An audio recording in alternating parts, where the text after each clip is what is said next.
Podcast with your host, Jake Weaver. Engineered by Cedric Swan.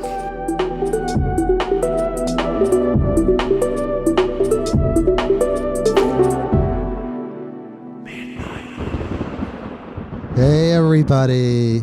We're back. Another episode. Another fantastic episode of Midnight on Earth. We're on location yet again at the very haunted White Eagle Saloon in Portland, Oregon.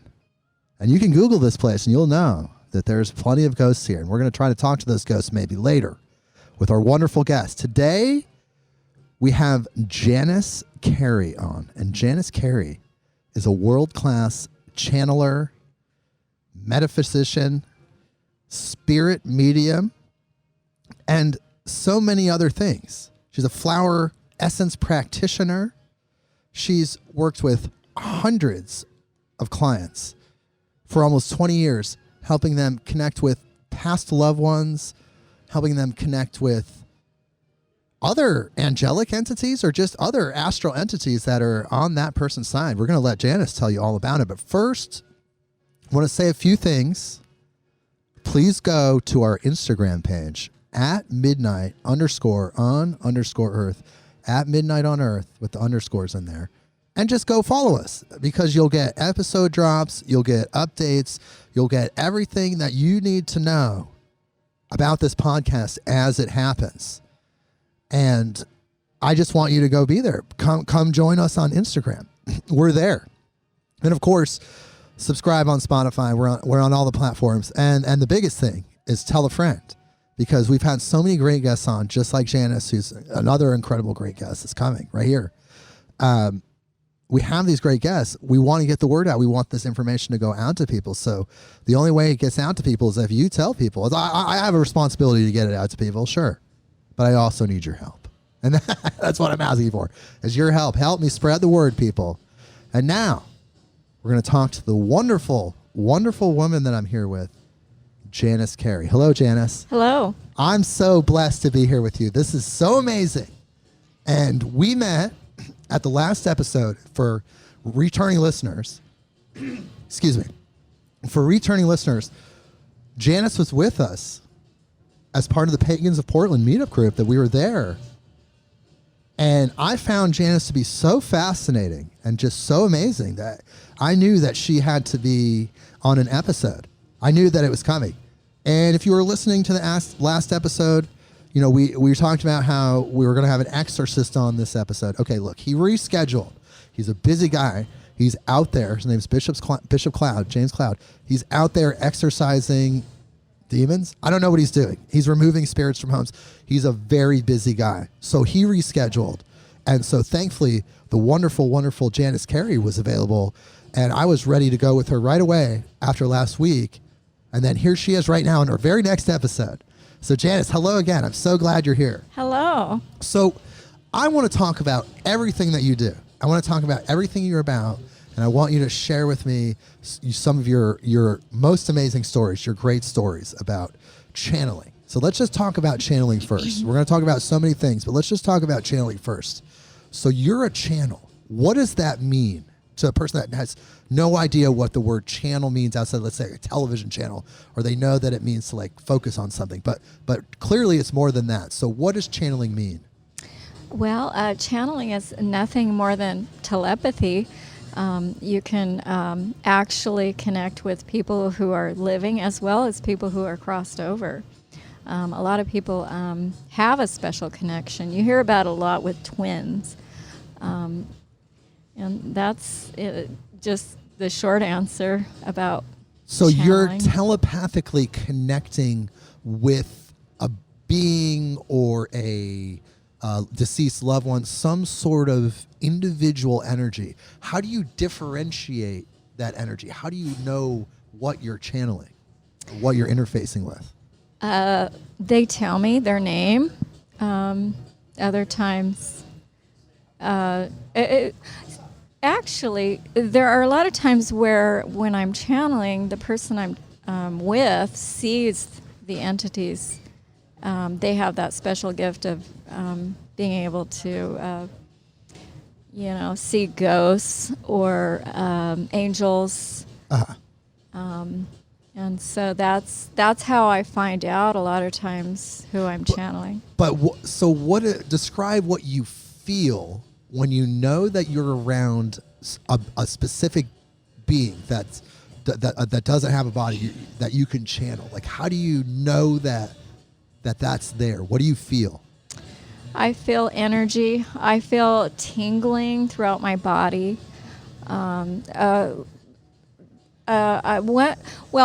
Let's just say I go by Talcum Gypsy online, and did you hear that, people? Go check it out, Talcum Gypsy. Yes, Talcum Gypsy, and I channeled my online name, and talc is actually soapstone.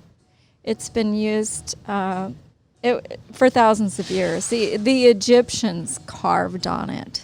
So you felt like Talcum Gypsy, you channeled that, you felt that name just kind of pop into your head when you got into a meditative state. So before you channel, what type of frequency or what do you do to get yourself into a receptive state? I don't do anything. It just instantly happens? Yeah, it's just there. Okay. It's either there or it isn't.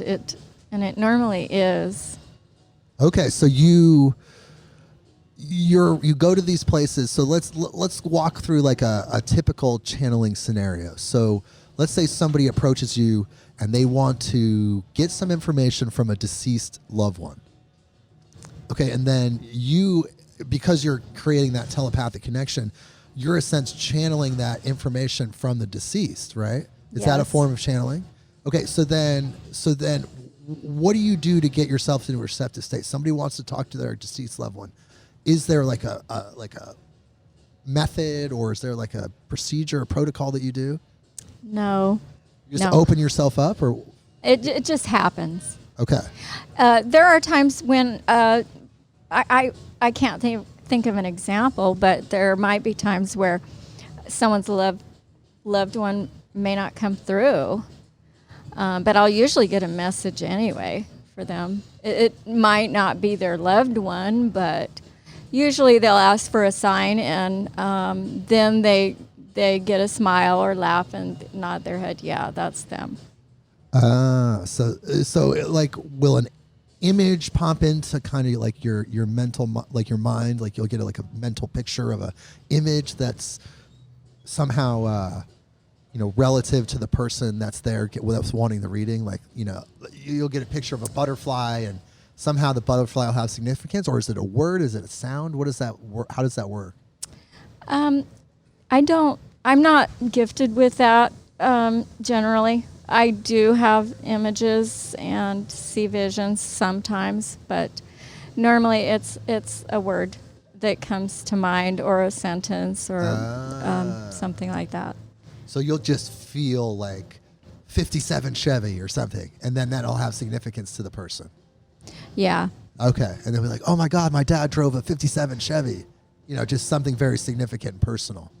Yeah. Wow. Okay, cool. And then, so you channel all different kinds of things, not just deceased relatives. I remember you told me you channel deceased pets. Yes, I do. And you also channel extraterrestrials. Yes, I sure do. I want to hear about that. Let's talk about that. Let's just expand on channeling extraterrestrials. So tell me about the extraterrestrials that you specifically channel. Zeta Reticulans and Pleiadians. And do they come to you at various points, or do you set a time to interface with those energies? They come and go when they choose. And so you can feel their presence, and then you know that how do you distinguish between a Zeta Reticulan and a Pleiadian energy? Well, they tell me who they are. Okay. Otherwise, if there are people with me, every now and then they can see the entities that are with me. And then they'll tell me. So the people that can see the entities, what do these entities look like to them? Have they ever told you? Yes. I actually, this school teacher in Portland had seen the Zeta Reticulans, and she described them, how they look on TV and in pictures. Do you remember what that is? Like, she said that they were short. She called them bald, and I corrected her. I said they're hairless. So short, hairless, thick skin. Like, what is it? Kind of similar to the mainstream gray alien perception that we have as humans? Is that the Zeta Reticulans? Which is racist. Yeah, we did talk about that. Imagine if we called some people from another planet by their skin color. Like, it's the purples. Like, imagine how they would feel. Nobody likes to be addressed in that way. So they're spiritual beings, they're light beings, they're in a vehicle just like us. They want to be treated with respect. So you're saying the word gray. It's actually a racist statement. They told me it is. They even feel that way. Let's just get rid of that now. I'm glad you're putting that out there in human consciousness, because people are going to hear this and it's going to go into the pool. It's going to go to the pool of the collective human consciousness. And hopefully we can stop using that term. Let's get away from grays. Let's call them Zeta Reticulans. And if we don't know what they are at the time, let's just call them beautiful children of God, just like we are, right? There you go. So the Zeta Reticulans are, they have the big eyes, and they're what we would traditionally call, unfortunately we're going to change that, but we call them the grays. And then what are the Pleiadians like? Well, I have a story. Okay, about that. Yeah, let's hear it. Okay. I walked into a bookstore, downtown Portland, metaphysical bookstore. New Renaissance. Yes, the name slipped. That's okay. I know there's not many. And so there was a guy in there doing readings that day, and he was really, I could tell he wasn't too happy. No one had asked him for a reading. So tarot cards. Okay. So I offered to give him a reading. I said, you offered to give him a reading? Yeah, I said, hey, would you mind if I use your cards and give you a reading? This was back in 2007. Okay. And he said, sure. So we went up to his room. I laid out the cards, and I don't actually know how to read tarot cards, but the ETs do it for me. I just channel. So do you know how to lay out the cards in the tarot way, or are you just laying out the cards exactly? I usually just lay out 5 cards. Boom. Okay. I love this. So I laid them out, and he said to me, you're channeling, aren't you? And I said, yes. And he said, you're channeling Pleiadians. And I said, how do you know that? And he said, I can tell by the way you're moving your hands. When I first started channeling, I used to move my hands a lot and my arms. So in what way? Is it like geometric? Just very animated? Dance-like. It would be like when you're dancing and you move your, Yeah. Mm-hmm. Okay. And he knew right away. He's like, those are Pleiadian hand movements. Yes, that's what he said. And I was astounded. I was shocked. So I didn't ask him, hey, how do you know this? I didn't ask anything. I just let it go, which I wish now. You would have kind of pressed him a little bit more, like, tell me more, exactly. Please. But you were, sometimes I've noticed, and I've been in those situations where you have a profound spiritual moment and you just want to be with it because you know that you're processing the information, your higher self is getting all the information you need and may not be filtering down to your conscious self. But your higher self's getting everything. So when you're having those moments, you just want to let it go. And that's okay, because I have those moments too. So don't feel bad about it. Maybe you did want to press them for more. But when you have those spiritual moments, sometimes you just want to be in resonant with it. It sounds like that's what you were trying to do. It's a huge blessing because I was skeptical. It's because, when they say we're Pleiadians, I'm thinking, oh, yeah, okay, sure, But then when somebody verifies it, it's fantastic. Yeah, you get that affirmation. Exactly. And he was, of course, so confident about it because he's been practicing his methods of tapping in for so long that it was almost like second nature to him. And then he knew right away where your energy was at. He wasn't a rookie. He knew exactly what's going on. He had a lot of history. So he was able to determine that right off the bat, which is so powerful. Yeah. Because the Pleiadians, for those that don't know, the Pleiadian star system, the seven sisters, it's a constellation that we see. Those are the Pleiades, but it's a huge star system, and those seven stars that we see are just the ones that we can actually see. It's far more vast, and supposedly there is a very advanced alien species there, and they're working really hard to help us in their own way. Supposedly they're not material in the sense that we're third dimensional, so they have trouble interfacing with the third dimension. And it's not like they have trouble, it's just not their modus operandi. They're not third dimensional beings. They're multidimensional beings, and the bulk of their being actually exists in higher dimensions. So that's why they come, supposedly, this is what people have told me and I've read, that's why they come to us in these ethereal moments, either through channeling or, being barely visible to super sensitive people, because they're past matter. They use matter, but they're past matter. Matter isn't their foundation. It's just a place they can hang out. Fantastic. Just riffing on the Pleiadians a little bit. We love the Pleiadians, but they're supposed to be here to help us. I kind of left that out. Their big thing is they're here to help us.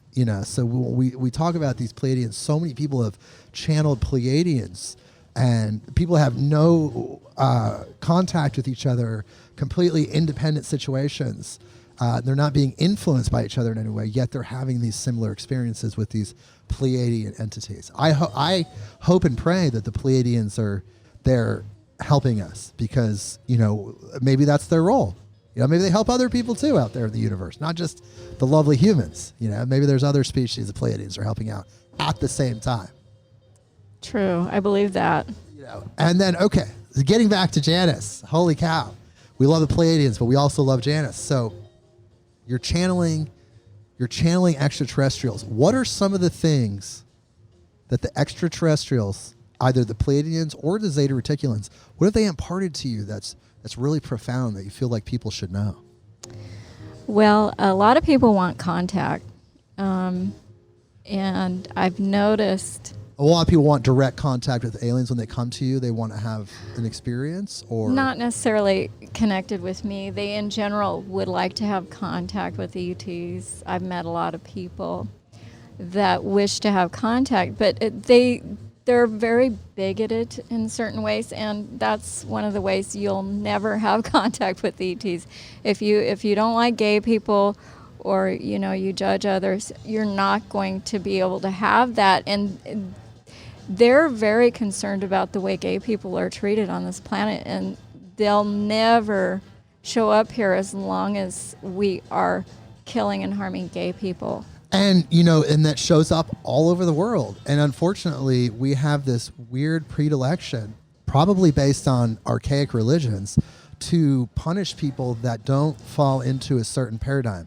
Whether it's cultural or sexual or whatever people do, if it doesn't fall into a certain paradigm, then they become oppressed.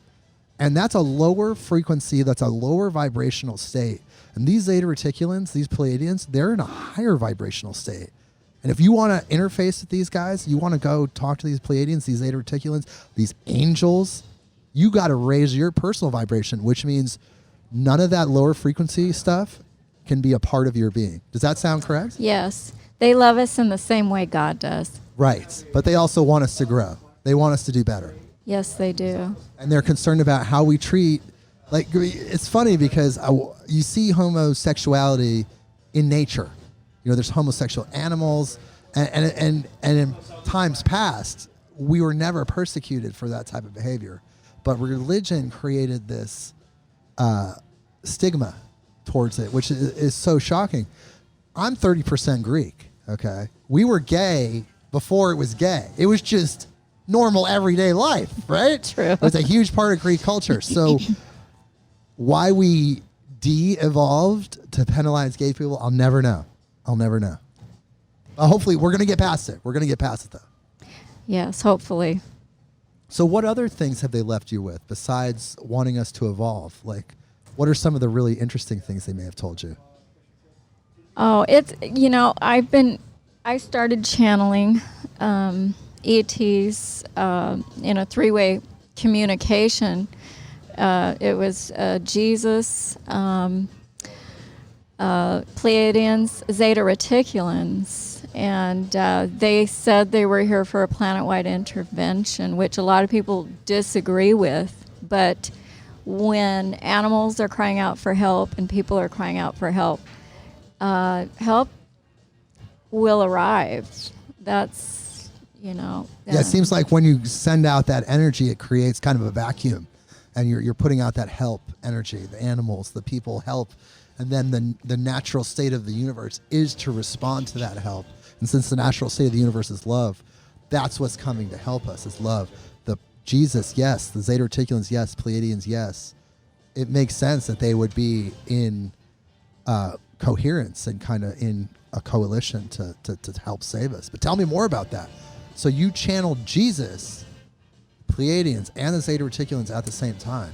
Yeah, they called it a three-way communication. When was this? In 2007. Okay. I had a 10-page website that I channeled, and they wanted us... They disagree with all the wars. And Bush was president at the time. Oh, God. And they wanted us to get him impeached because he was... murdering. Yeah, exactly. I channeled some people that were murdered by him in, I can't think of the place, the Middle East. Iraq or Baghdad? It slips my mind, but they told people, we're going to take you to, they took them out of their homes. They took people out of their homes, and they said, we're going to take you to a safe place. And they took them to another town area. I can't recall the name. A lot of people, and they killed them. Oh, my God. And so there was like a vendetta. These people that were killed by Bush's regime. They had they went to the next world and had a vendetta. They talked to me about it, yes. I mean, it reminds me of like the Jews of World War II and the Gypsies and the people and the gays that were killed, by the Germans in World War II. And they probably went to the next world with a vendetta as well, with anger. Yeah. It's hard to leave this dimension with anger like that, where you're just so disappointed that you went out that way. Yeah, and it was the betrayal of being told, here, let's take you out of your homes. They took them out of a town, and they took them to this other place, telling them that they would be safe. So they preyed on their vulnerabilities. Yes. And then in the lowest energetic way, they deceived them and took their life. Yeah. It's so evil. Fallujah in Iraq. It came to me, yeah. So this happened in Fallujah. Yes. And these spirits, once they passed on, they had a vendetta and they talked to you about it. Yes. Yes. And how did that make you feel when you first processed that information? I felt sick about it. I really did. It's sickening to know that the wars are so unnecessary. And they're so brutal. Yeah. Because you have to turn off your humanity in order to take another human's life. Innocent people get killed. Yes, children. Yes, like children playing with blocks. I mean, they're little kids that we just want to have a life. Yeah. They get murdered because of some war. I mean, oh yeah, it just hurts me on a deep level. So why in the Pleiadians, the Zeta Reticulans, Jesus, they're very upset about this, our war situation. I don't want to say we have warlike tendencies because we talked about this before we were recording. I don't believe humans, their natural state is a state of conflict. Right, we did. We talked about if this room were full of people from all over the world, all different religions, we'd all be getting along just fine in this room. That's right. And because we would be humans having a human experience, the same human experience as everybody else. We would notice it and just be in resonance with each other. We wouldn't be defining each other. We'd just be having an experience together. which we talked about. So that's not our natural state. But we're engaging in those activities now, and we have to evolve past it. And that's what Jesus and the Zeta Reticulans and the Pleiadians told you, that they want us to get past that. Is that right? Yes. And did they talk about any methods or anything that, could help humanity? They asked for people to channel them, to open your mouth and ask for contact. So is this... And get information from them. So not from me or other channelers, but from them. So their message was for people to open up their own personal pathways. Yes. And ask just internally, say, please, I want to connect with Jesus. I want to connect with the beings of love, whatever they are, to give me information that's going to help me do better and evolve. And they want people to do that. They do. And they really do. Do you feel like more people are connecting with these higher frequencies? Oh, yes. Oh, gosh. When I started in 2007, it was different than it is now. More and more people are open to it, talking about it. Yes. There's definitely a growth, not just in the metaphysical New Age world, but just in consciousness in general. Being aware of our multidimensional selves, and then also trying to express ourselves from a place of love. Mm-hmm. Yeah, I've noticed the growth too. I mean, in a way, this podcast is an extension of that growth, because this podcast exists to give a platform for all these different voices that have information that they need to get out. Jesus, the Zeta Reticulans, they're on this podcast right now. And I'm so grateful for them to be on the podcast with us, because I know that their mission is pure, and my mission's pure. And Janice's mission is pure. We're just here to help. That's just our mission. Yes. So tell me more. Okay, so we're channeling aliens, and we talked about deceased loved ones. So let's talk about you're channeling pets. I remember you said you channeled deceased pets. So tell me something about that. So somebody has a dog or an animal that they've loved, like a family member, somebody they've loved intensely, and they've passed on. And you can hone in on their energies and kind of get messages from them. Yes. Okay, tell me some of the situations you've been in where you've done that for people, like some of the clients or some of the situations. Well, usually it's not a client. It's just that all of a sudden I notice there's a dog right next to me, or behind me, or following me, so I was with a guy, and every time I turned around, this little dog was right beside me. I could just feel the dog, and we'd get in his truck, and the dog would get in the back seat. I keep feeling like there's a dog with us. Did the owner of this, he bought the truck from his boss. So I said, did your boss have a dog? And he said, no. And so I kept trying to figure out where this dog is coming from. And finally I said, well, did you have a dog that you were close to?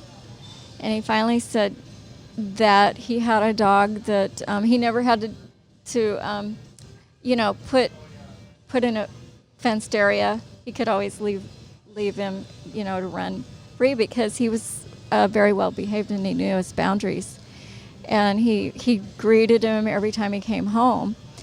And the conversation was so casual. And the other thing that happens whenever I sense an animal or a person, as soon as I bring it up, as soon as we figure out who it is that it's the person I'm with related, the entity is gone. It's like they want someone to know that they're there. And then once that person knows, they're gone. Interesting. And so I was telling his ex-wife about it, and she said, did he show you the shrine in the backyard that he built for his dog? And so she said, come on, I'll show you. And it's like, okay, this dog meant so much to him. But it was just funny how casual he acted about the whole thing. But he probably felt it himself, though, other times. Yeah. And I love, it's funny you bring this up, because I had a dog that I love dearly, a dog named Harmony, that I had when I lived in Colorado, and the dog passed away. It got hit by a car, unfortunately, and she used to do this thing when she sat in the back of my truck.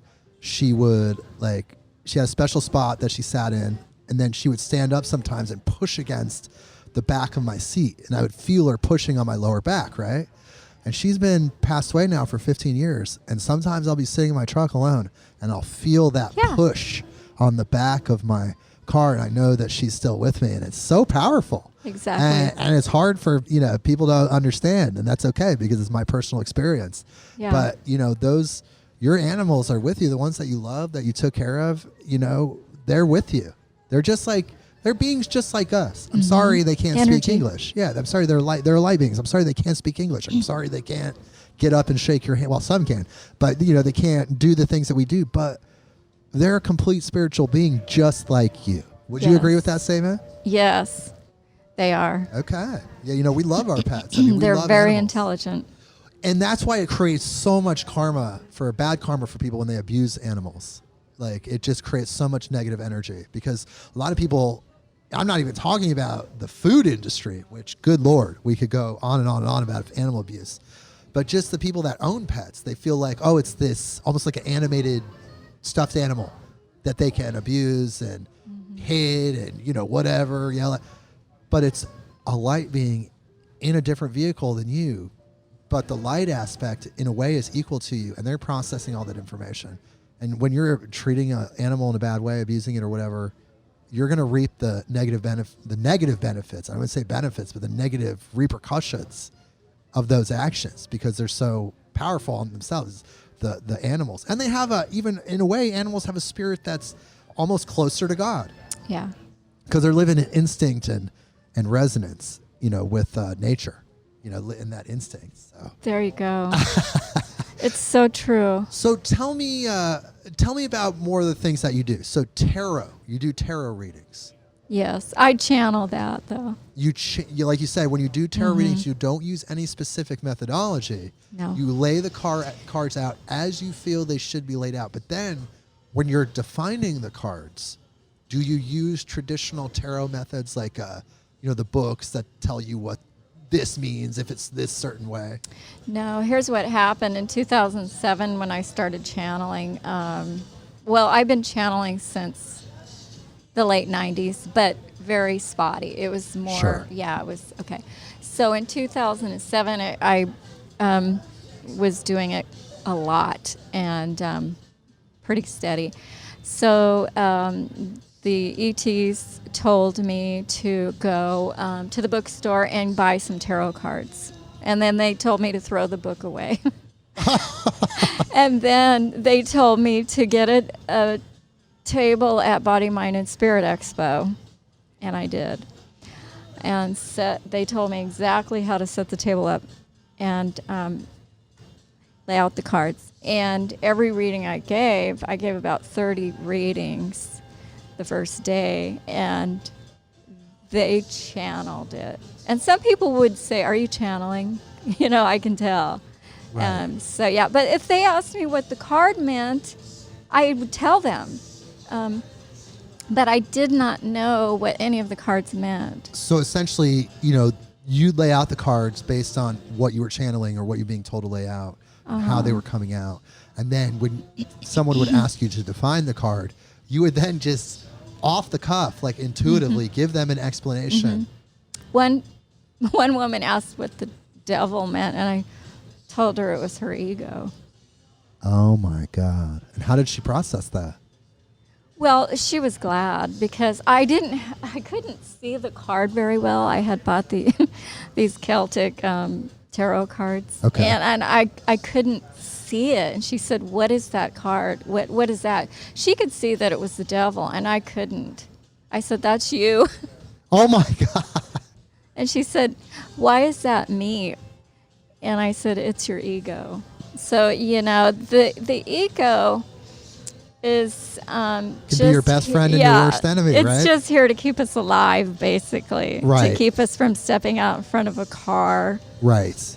But it can really mess up our lives. Well, I think that it also allows us to exist as individuals and not just in the divine hive mind, you could say, where we're all just this one organism. The ego allows us to exist as individuals. However, the ego has its own survival mechanisms because it doesn't understand the spiritual world. It doesn't necessarily have a life of its own. Like, it's not separate from you, but it does have its own function and methods of function. And in that method of function, its primary goal is to survive at all costs and be the most important thing of your life. And that's why you could, like I was telling Janice, this could be your best friend or your worst enemy. Your ego's there to keep you in check and keep you as an individual, but it can also run off the rails. True. And make you crave power and make you crave all these different things that are detrimental to your spirituality. Yeah, that was my first experience with giving readings. I had practiced on 2 people before I did the Body, Mind, and Spirit Expo. And I did about 30 readings the first day, and the positive feedback was astounding. One of the readers kept bringing people over to me, and then she'd walk halfway and point to me and wave at me. And she said, she said I was so accurate. She felt the vibes. She knew you were legitimate. She knew it was happening, and she wanted everybody. And she was being selfless because she wanted everybody to have an authentic experience. Yeah. So she's bringing everybody to you because you were the real deal. And that's what I think. That's why I'm so glad to have you on the podcast. This is helping people. This is going to help people all over the world understand channeling more, because what I've noticed is people, they're very open. They're very metaphysical. They'll examine all these different religions and spiritual practices and adopt certain things and reject other things. But when it comes to channeling, some people are like, whoa, that's too out there for me. And yes. Yet but in the same breath, they'll say anything is possible. The divine is infinite. Anything is possible. But then as soon as you say channeling, they'll say anything's but that. True. True. Which I find so funny. And that's not what we're about on Midnight on Earth. We want people that are having these authentic experiences to have a place to talk about it, a voice, a platform. That's what we're here for. And that's why we're so glad to have Janice. But tell me more. So you're also into flower essences. Yes. Which is a big thing. Dr. Bach was this genius that created all these healing medicinal blends using very simple flowers in a very specific way. Can you tell us about that more? Well, they originated with the Aborigines in Australia, and he had known about the Australian bush flower essences, and so he wanted to develop his own.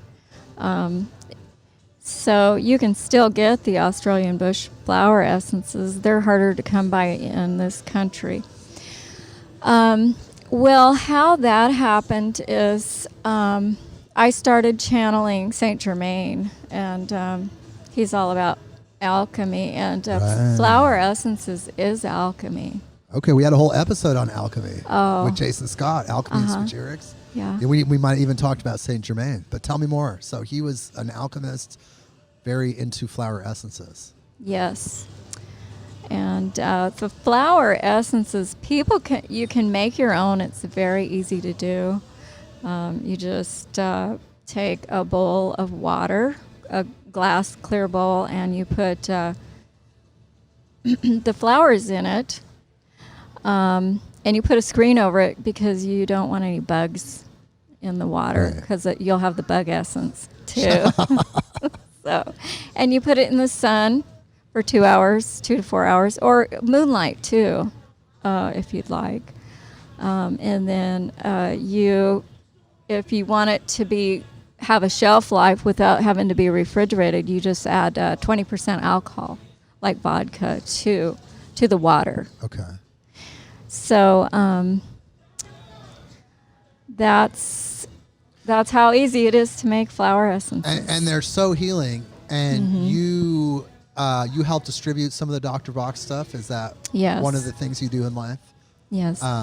Which is so powerful. Look, animals that take Dr. Bach's actually are more sensitive than humans. I started taking Dr. Bach's flower essence about 2000. Actually, you keep saying 2007. I was first introduced to that 2007, and my friend, he had a different method of taking it. He said, he framed it to me like this. He's like, dude, it's natural Valium. He's like, take 12 drops. You know, even though Dr. Vox says 4, take 12 drops, put it under your tongue, and just let it sit there for like a minute, and then swallow it. And I did that, and it really helped me. It really helped me, especially for people that want to that smoke a lot of cannabis. And, you know, here in Oregon, cannabis is totally legal. So people that smoke a lot of cannabis, maybe they want to take a break from cannabis, but they enjoy the feeling that they get from the release from the cannabis itself, just kind of that relaxation feeling. When I wanted to take a 6-month break from cannabis, I just did Dr. Box flower essences, and I was able to stop any craving or any kind of like desire for cannabis. There you go. Flower essences have changed my life. I used to have a tendency to overeat, and I was in my 40s when I conquered it. It was a lifelong problem. And let me tell you, people, Janice looks so healthy now. It's crazy. She's radiating. She's beautiful. Okay. Thank you. And I used to have a chip on my shoulder, and it's just the flower essences. They transform you. I feel like it stabilized you, brought you back to spiritual homeostasis. Yeah. They're the most highly evolved part of a plant, and they contain the love of God. And when you put that in water, that energy stays in the water. And then you take that into your body, and you're taking in the love of God, and it can transform you. And let me tell you, people, you can get these from Janice. Are you from your website, or where can people get these from you specifically? Well, I'm in Vancouver, Washington. Do you have a website yet where people can purchase things? Well, it's just Google. If you Google Flower Essences Vancouver, Washington, then it'll bring up Flower Essences The Healing Touch, and that's me. Flower Essences The Healing Touch is my own personal business. So let's tell people that don't know the difference between a flower essence and an essential oil, because we're definitely not talking about essential oils here. We're talking about flower essences. Can you describe the difference for people? Yes. The flower essences are very, very subtle but powerful. They have no biological matter of the flower. It's just the energy.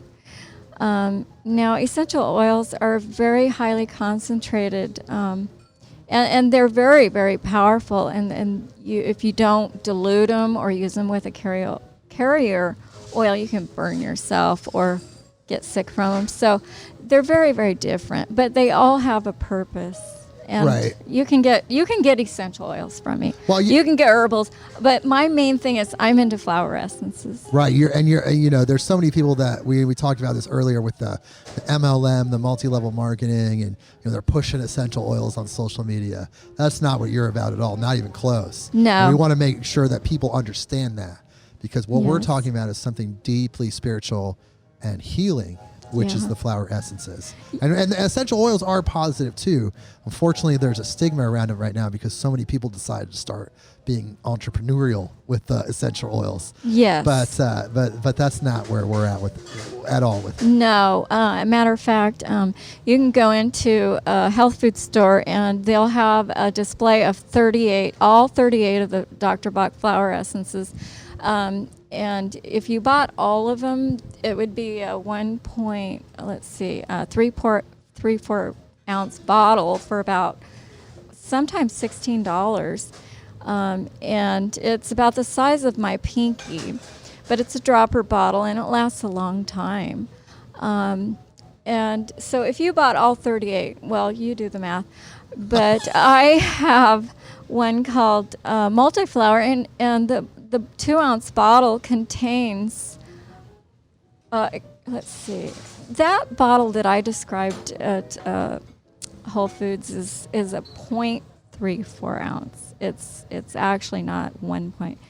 But I have a 1-ounce bottle, and it contains all 38 of the flower essences.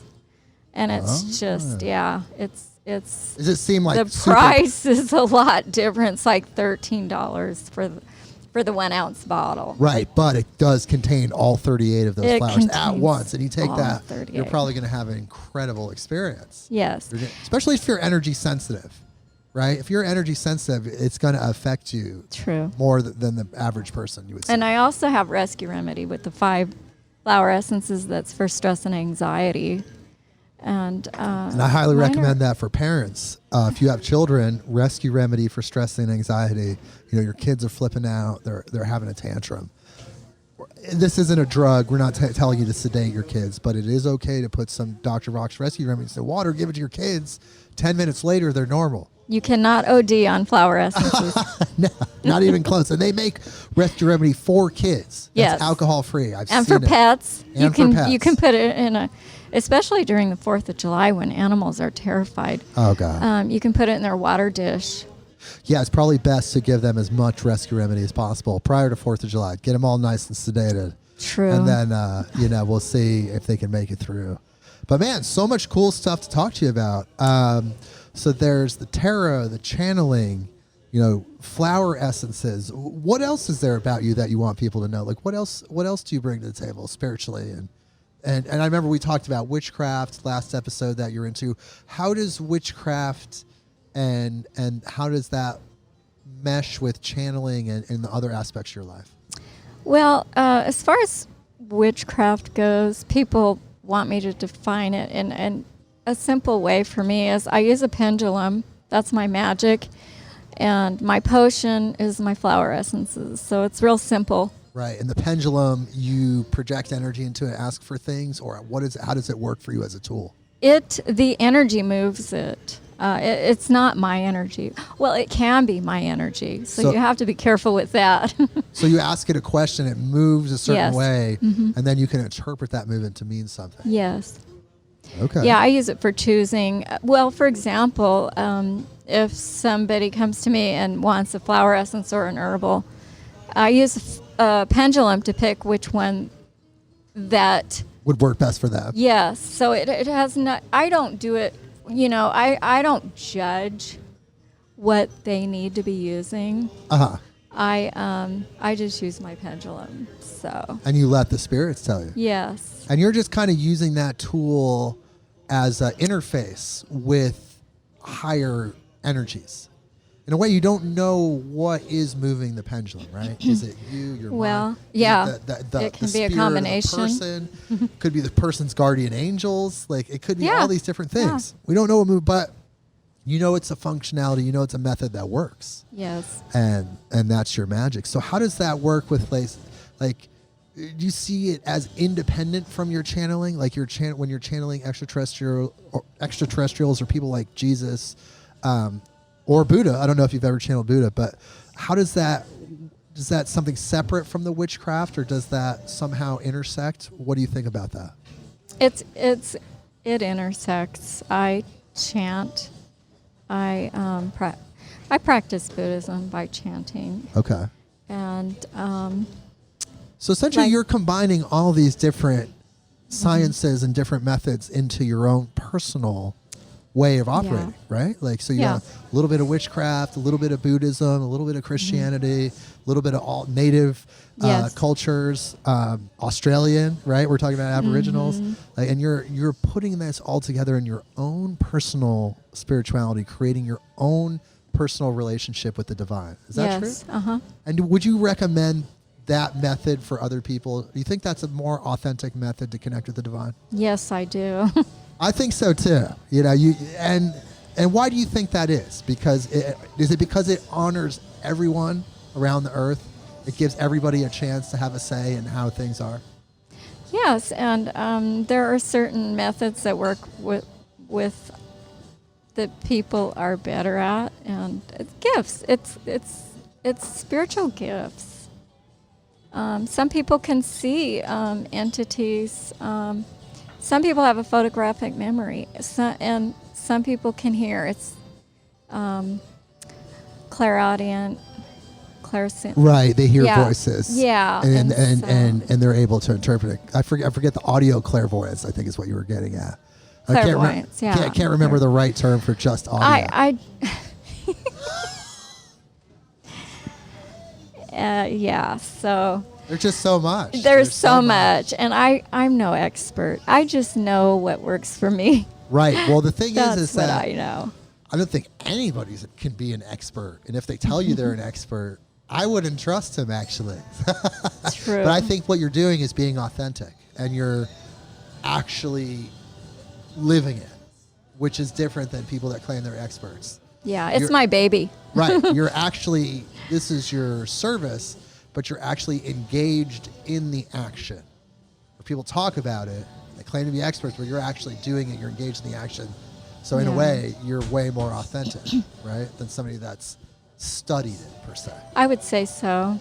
Um, It's just like I've been on the Pritikin diet for 43 years, so I think I'm an expert on this diet that maybe someone who studied it probably doesn't have. what kind of diet? It's the it's Dr. Pritikin came up. Pritikin. Yeah, and it's this low fat, high fiber diet. Okay. And it's a really good diet because you're not. It's more of a lifestyle. You look so healthy. I want to get on the Pritikin diet because something's working for you. Clearly, it's working. Like, you could be a poster child for the Pritikin diet. Everybody would be on it. Let me tell you. But it's the point. The reason I bring it up is because I'm not a dietitian. I'm not an RN. I'm not a doctor, but I know this diet because I've been Right. on it for so long. So you can use that same formula for your spiritual life. Yeah. You may not know exactly what everything is. You couldn't define everything in a textbook way, but you know it's happening because you're in it and it's working. The results are there. The proof's in the pudding, as they say, right? Right. The feedback, because I don't know when I give someone a reading, I don't know, but when they give me the positive feedback, Then you know. then I know. Okay, so, we're creeping up on the hour mark. We usually go about an hour and a half. So I'm trying to think, what can we do to expand this episode? How do you feel about trying to channel the ghosts that are supposedly here? Is that something you're open to? If not, that's okay. Well, you sprung this on me, and I didn't realize we were going to do something like this. Well, you but don't have to. I can let you know Whatever if something. you're While we're comfortable with. talking, I can let you know if something comes up. Okay, that sounds great. How about that? Let's put it out there that we want to know a little bit about the ghost. Supposedly, there's a ghost that's here that's been kind of moves dishes, does various things. Let's listen, and I'll listen too, and we'll listen for feelings from that. And then, what else can we talk about as far as the extraterrestrials? Like the Zeta Reticulans, the Pleiadians. I feel like, we need to get more information from them now. And this is a platform for that. What are some of the things that you feel like they could tell us now? Like, what are the things besides, stop assaulting your human family for the choices they make, and stop fighting each other with deadly weapons and in horrible wars? What other things do you feel like they should impart to us? Well, they would like. They feel that it's time for us to make a choice and to take over Take over. our destiny. Take responsibility for our actions collectively, Yes. and take over our destiny. Stop going. Stop waiting for things to happen to us, and then talking about it. It seems that all we do is talk about it. and the action doesn't happen. Right. And people are waking up. They're becoming more spiritual people. They're becoming more resonant with the divine, but they're not getting past the talking stage. So what are some of the actions that you feel like people could take to help expand that? Like, what are some of the things, what are the right actions that could help right now? I don't. It's that would be hard to define. Because it's so individual. Yeah. Yeah, exactly. We all have our different talents and gifts, and Right. So you would say people develop their talents and gifts would be yes. one of the things. That would be good. Yes. Figure out what your talents and gifts are and develop them. And connect with the divine. Yes. That's so huge. Work on that. Open your mouth. The way to do it, the best way is to open your mouth and speak out loud to the divine. Whoever you would like to talk to. St. Christopher, St. Germain, ETs, God, Jesus, angels, crossed over loved ones, whoever you'd like to speak to, open your mouth and cry out to them, call out to them, ask for what you would like. And you're saying verbalize it. Yes. Like with your mouth sounds coming out your throat, not like your internal voice where you're Yes. praying in that way, but you really It's just much yell more it out powerful. loud. Yell it out loud. Yell to these Yes. people. Yell it out and Yes. tell them what you want. Yes. And that's a more effective way to connect. Yes. Very powerful. Interesting. That's something no one's ever said to me before. So it's so powerful that's on this Yes. podcast because people are hearing this and they're going to do this. And you'll get answers. You will receive answers. Because when you're in that state of yelling it out, you're almost like closing off everything else and you're opening up like a pure pathway. Yes. And wow, man, It's love. it is love. Yeah. And Connect with love. connect with love, connect with divinity. And It heals. It's very healing. And flower essences can help with all of it. because they can calm the physical Yes. aspect. And it's the love of God. That's the vibration that's in the water. It's Right. it's energy. Because it's from the flower essences, the flowers being the most divine part of the plant. Yes. And then It's there are images. I have images on my Google account of. Have you ever heard of Dr. Emoto? yes, the water. Yes, he put Water crystals. drops. Yeah, he put drops of chamomile flower essence in the water, and then froze it, and the water crystal looked like the chamomile flower. He did it with fennel. Whoa. Now I'm sure if you're at least a little bit aware of Dr. Emoto's work, he was the one that put water molecules under a microscope and saw that they would take on the shape of sacred geometry when there was loving, really positive messages like put on a cup that the water was in. But if the message was angry or hate-filled or something negative like I hate you or something like that, then the water molecule was It was completely misshapen and ugly, disturbed. It even broken looked like apart. it had a demonic face in it sometimes. Yeah, it's just awful. But wow, that's crazy. I've never heard this about Dr. Emoto.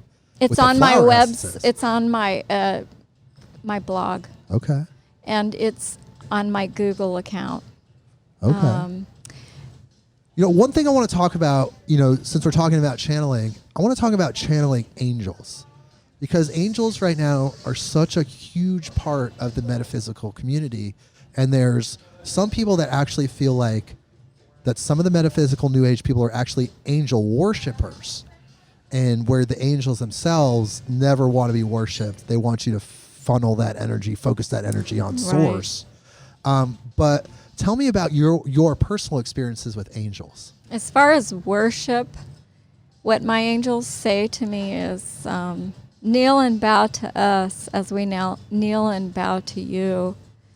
And I know that something special is going to happen when they ask me to kneel and bow. And I know it's not about worship because they're Or subjugation. reflecting it back to me. Right. Yes. I often say that, the angels are something that as humans we can aspire to be. Yes. Like we should be working on becoming angels ourselves because that essence inside of us, that light, is the same light of the angels. We're just in this physical form. So while we're here, being a human, in the human experience, we know that the angel experience is there. So they can be our role models, you could say. And we want to be more like them. What do you think about that? Yes. Think that's a good idea to have angels as your role models? Yes, I do. And then you, as humans, we can aspire to that because it sounds like you've channeled angels in the past. Besides the aliens, tell me some more about the angels. Well, I think ETs are angels, extraterrestrials. Just misdefined. Yes. Like primitive mindsets were trying to process it. Like, oh my God, what is this being? Yeah. And they're like, oh, it must be an angel. But in some cases, in a lot of cases, it was an extraterrestrial. But you also do distinguish so that there is extraterrestrials and angels. That I don't know. I mean, sure. I don't think it matters. Okay. Because at the end of the day, we're all one and that essence is the same, despite the vehicle. Yeah. Because, some people will say that the aliens or extraterrestrials living on another planet, whereas the angels are kind of living in the fifth dimension, yeah. kind of with God right there. And, I did, when I asked for contact with ETs in the late 90s, and I asked for it not to be scary, and that's when a few days later I saw a fairy. And that was on the previous episode for those who want to hear that amazing story, but go ahead and relate it again. Years later, I asked, in 2007, when I was channeling ETs, I asked them about that experience, and they said that they had sent their messenger to have that fairy come and visit me. So you feel like as we get into higher dimensions, we're going to realize that these fairies, the angels, the extraterrestrials, they're kind of all living in the same sphere, like the same realm of existence. Is that right? Well, I think that we create everything. with that in mind? Yeah. Okay. So every experience, whether it's scary or peaceful or beautiful, we've created it with fear or love. Were these beings around before humanity, though? Well, I think that it's the energy of God. Just taking on different manifestations. Yeah. Because without the brain, all you have is waveforms. Right. And so with the brain is where you get your five senses. Yeah, and the observation takes place, and then the wave becomes a part of it. And that's where how the flower essences work. It's like when you toss a pebble in the water and it makes the vibration on the water. When you put the flower, it's related to the book I mentioned, The Holographic Universe. Yes, last episode. And that everything in the universe is a hologram. And so when you take a hologram and you break it up, tear it up into smaller pieces, you still have the whole picture, right? Right. And so that's how flower essences work. When you put that flower in the water, and then you take a little drops of the water, it still has the whole flower in it, because it's just like a hologram. Right. Just contains the entirety of the essence, because, like you said, it's similar to that hologram, the holographic universe. Totally recommend that book. I've read that many years ago. It's a credible perspective. And that really kind of allows for, when you understand the holographic universe, that really allows for these consciousnesses, these angels or extraterrestrials, to exist because they're outside of time. They're outside of the hologram. So they know what's going to happen as the dimension of time progresses. And that's how they're able to guide you, because they already know your whole life story, because wherever they're at, they can see the complete picture. Mm-hmm. So it's really interesting. And the ETs describe time to me, how time is not a continuum. It's more like, one of the things they said, that it reminded me of Star Trek, Beam Me Up, Scotty, because they called it time beams. And it's like a yarn ball. And it's not like a straight line. It's more like let's say you're standing in the middle of a yarn ball, right? And if you look any direction, you can see the different strands of yarn. Strands, yeah. And so that's how everything can be happening at the same time, because all you have to do is glance up, glance down, glance this way. And there's all these It's threads all of time. happening now because, and then the yarn is actually called time beams.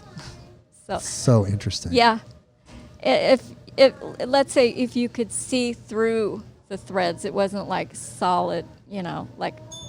Sure. You know how, I don't know if you had a grandma that would crochet. Sure. But when they have a little bit left, they'll like wrap it around something and you can see through all of it because it's not wrapped real tight. Right. Then imagine if you were standing in the middle of that, in the center. You could see everything at once. And so this is how time is happening now. This is a good way to describe it. So do you feel like time is speeding up? Because here's one theory. People say time is speeding up right now. Or it's because people are getting older and their relation to time is different. And 20 years, if you're a 20-year-old, 20 years is your whole life. If you're a 60-year-old, 20 years is 1/30 of your life. Do you think time's speeding up? What are your sources? We'll just say your sources. What are your sources telling you about time?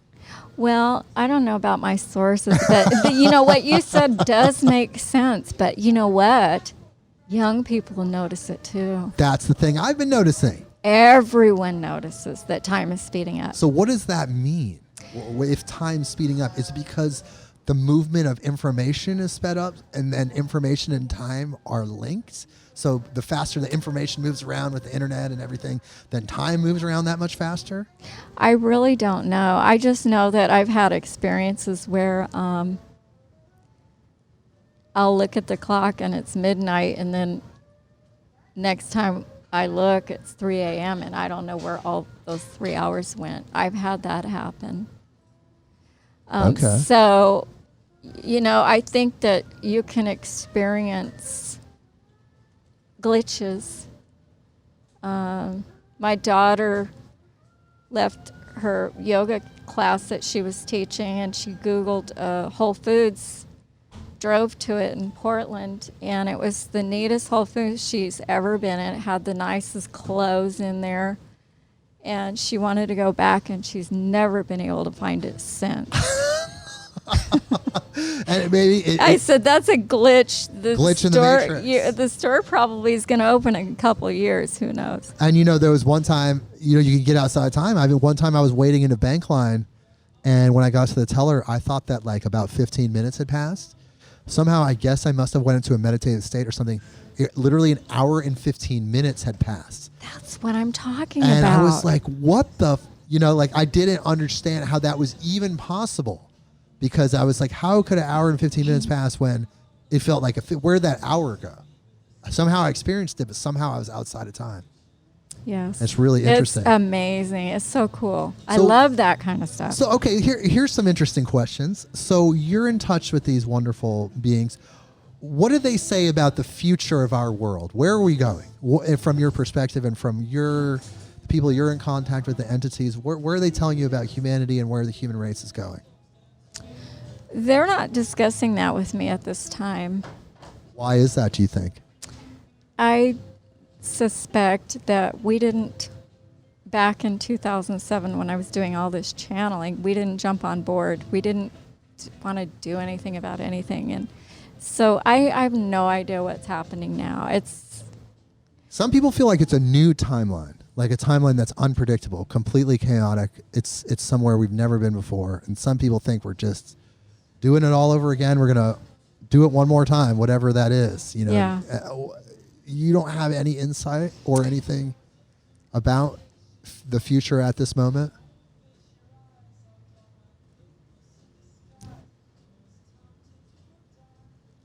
I just, it relates to money. That's it. Money has no value.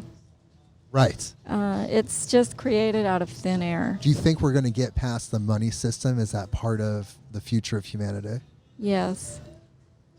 And just money in general, whether it's hard currency or cryptocurrency, the digital money, we're just going to get past that method of energy transference as we evolve. Yes. Okay, good.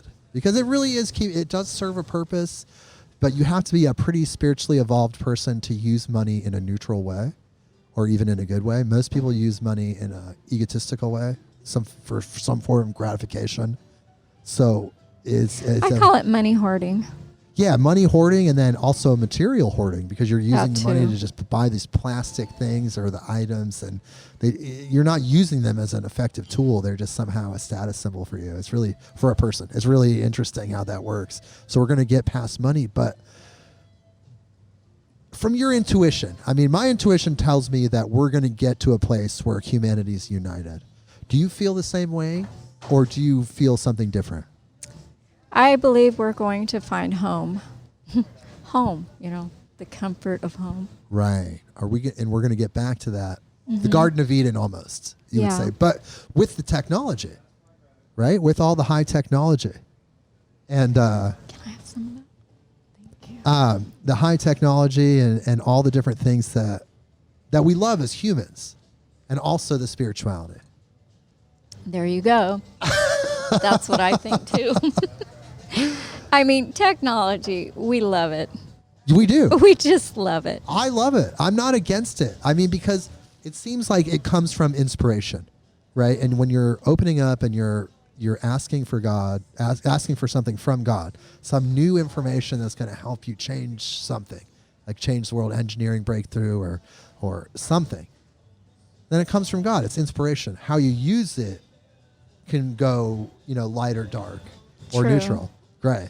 But for the most part, it's being used in a negative way, but it's done so much good at the same time. If it weren't for my GPS, I'd probably still be out there driving around trying to find this place. Yeah, remember the old days, people? Remember when people used to get lost? That's long gone. Yeah. I use my GPS constantly. I'm constantly communicating with people on my phone. Through Instagram, I've been able to talk to some of my heroes, people like Alex Gray, incredible artist, and just connect with people all over the world. And that's not even talking about the people in my friend circle with text messages and all that stuff, and how we're able to stay so interconnected. So there is a good in it, but of course, there's the bad in it too. That's so true. But, we'll get past it. Well, were you going to say something, Jazz? I didn't mean to cut you off there. No, I was... I'm just loving being with you right now. This is so fun because you get to have these powerful conversations, and they're affirming. They're affirming for me. They're affirming for Janice, and the people that are listening that are going, oh, I felt those same things. Oh, I did. They're relating their experiences to our experiences, and it's affirming for them too. Yeah. Which is so cool. Yeah, it is. Because it's validating. And for people that need the validation, at this point, I don't need any validation. I don't think Janice needs any validation. We're past the stage of validation, but for some people on the path, they're still looking for validation, and that's okay. There's nothing wrong with that. That's okay, and that's what we're here to do, and we're validating people. Well, when I was looking for validation, one of the things a lot of people do, and I did this, is when you're calling out to the divine, ask for a sign. It really works. You will be given a sign. And you'll know it when you see it, if you're paying attention. So you're yelling out. We want to verbalize our connections, our prayers, or whatever we're connecting with. We're verbalizing that, and you're asking for a sign. And you'll get it. You'll get it. 10 out of 10 times? 9 out of 10? I 10 out of 10? don't know how often, but you will. The thing is, sometimes we're not aware. We're not paying attention. Right. We have to pay attention. Sometimes the sign will bonk you over the head and you won't even notice it. I asked for a sign. I was standing in my garage and I cried out and I asked for a sign. And I smelled the most beautiful incense that I had ever smelled. And so then I went over to Safeway. My daughter was with me and I was telling her about it. Uh-huh. And we were in we weren't in any cleaning aisle or anything. It was more of the milk and cheese and all that. And I was telling her about this experience I had. And I said, oh, I smell it now too. And she said, so do I. Oh my God. So there you go. I was astounded. She smelled it too. Well, the thing is that people need to realize that the divine experience, it's outside of time, it's outside of space, and it's so individual and personal and yet collective at the same time. It will give you things, whatever that mystery is, it will give you signs, it will give you indicators in the strangest, weirdest ways that are almost impossible, but then it's so real that you can't deny it. That's how wonderful and mysterious the divine experience is. I love it personally. I love getting those signs. I love reading the omens. And I think it's so important for people to look for signs. How you look for signs is kind of looking at things from a shamanic perspective and understanding that what you're reading or what a person drives by or maybe what's on a license plate or whatever could have a lot more significance than you realize when you put it through the shamanic filter. Yes, so true, and it's powerful. It's super powerful. But dude, Janice, I love you. Thank you so much for being on this podcast. We're wrapping up our last 15 minutes. What I want to do is create a space for you to tell people how to get a hold of you. If they want to do readings by Zoom or over the phone, or they feel super attracted to you, they understand like I do how authentic and powerful you are. How do they get a hold of you? How would they do that? Well, they can email me or call me. My number. Well, how would they find you online? Online, Yes. Talcum Gypsy. Talcum Gypsy. Yes. You Google Talcum Gypsy, and that's what I did, and it popped right up. Google Talcum, Talcum, Talcum Gypsy. I'm sure you know how to spell gypsy. Okay, Gypsy. Hopefully I did that right. Yes, I did. Talcum Gypsy. You Google that, Vancouver, Washington. You're going to find your phone number. You're going to find your contact info, your email, and then you can get a hold of Janice. You want to talk to a deceased loved one? Janice is going to help you. You want to connect with your angels? Janice is going to help you. You want to connect with your deity, whether you filter your spiritual energy through Jesus or Buddha, wherever you're at, Janice is going to help you. So I urge you people, if you're feeling this, if you're attracted to this, seek out Janice, and you can do readings through phone, right? And you can Yes, do readings I can do. And have you done readings through Skype or Zoom yet? No, I have not. Because a lot of people are doing that now. The COVID times, people are right. adapting. They're all about Zoom and Skype. It's really easy to do, but phone is really easy as well. Phone's even simpler. Yeah. Reach out to Janice. I do them through texting, email, phone, in person. Right. And you happen to be in the Northwest, which so many people are. Millions and millions of people are right here in the Northwest. You can find Janice. You live in Washington. She's right in Vancouver, Washington. You live in Oregon. You might as well be in Vancouver. You're in Portland. It's just like across the bridge. So you'll be able to find her there as well. So she's here for you. She wants to help people. It's her service. Like she wants you to connect with her because she wants to help you heal or whatever you need.